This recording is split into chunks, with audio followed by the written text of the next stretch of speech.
Presented by Swan Music.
लगते current छोड़ी तैयो नहीं छोड़बो जबरदस्ती कर भी ना पार छोड़ परबो मौका दो दे छोड़िया हमरा एक दिन गे कैश निकालबो डाल के पीन गे जवानी लागो एटीएम मशीन गे कैश निकालबो डाल के पीन गे सुमित सतीश रही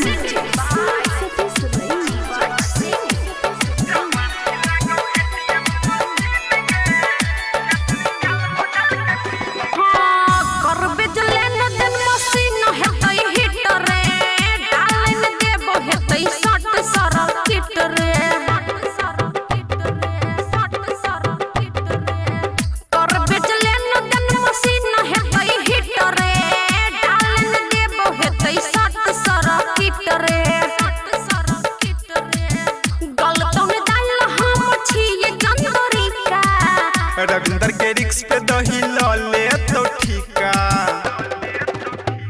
जीवच के बंजो ना तू नमकीन गे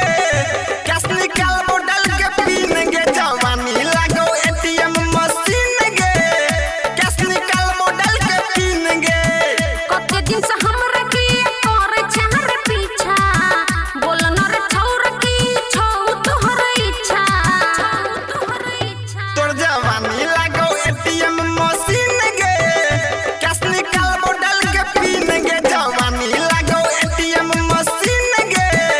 कैश निकालबो डाल के पीन गे बुझला Presented by Swan Music.